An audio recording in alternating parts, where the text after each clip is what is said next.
حضرت ہود علیہ السلام کی قوم عاد ایک طاقتور قوم تھی جو اللہ کی نافرمانی کرتی تھی۔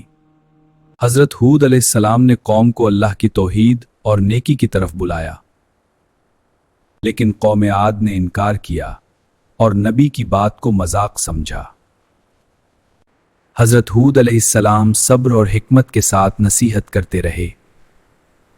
پھر اللہ تعالیٰ نے قوم کو تنبیہ کرنے کے لیے نشانیاں بھیجیں۔ قوم سمجھتی تھی کہ یہ بڑا دن خوشی کا ہے اور مذاق کرتے رہے۔ حضرت ہود علیہ السلام نے آخری بار قوم کو خبردار کیا۔ آسمان پر گہرے بادل جمع ہو گئے اور اللہ کا عذاب قریب آیا۔ شدید طوفان سے ہر چیز تباہ ہونے لگی۔ یہ عذاب 7 راتیں اور 8 دن تک جاری رہا۔ یہ عذاب 7 راتیں اور 8 دن تک جاری رہا۔ قوم عاد کی سرکشی اور نافرمانی حد سے تجاوز کر گئی تھی۔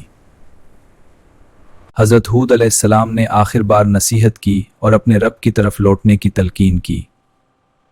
اللہ تعالیٰ نے اپنی طاقت دکھانے کے لیے نشانیاں بھیجی۔ قوم کے دل سخت اور مغرور تھے، نصیحت کو نظر انداز کرتے رہے۔ اگر تم نافرمانی کرو گے تو بڑا عذاب آئے گا۔ پھر اللہ تعالیٰ کا عذاب نازل ہوا، طوفان اور ریت کے بادلوں کے ساتھ۔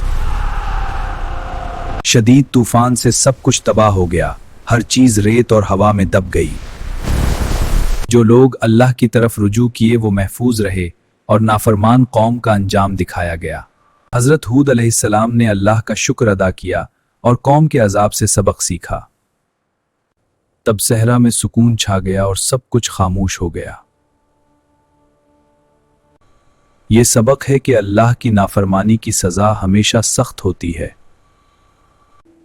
یہ واقعہ ہمیں اللہ کی قدرت یاد دلاتا ہے۔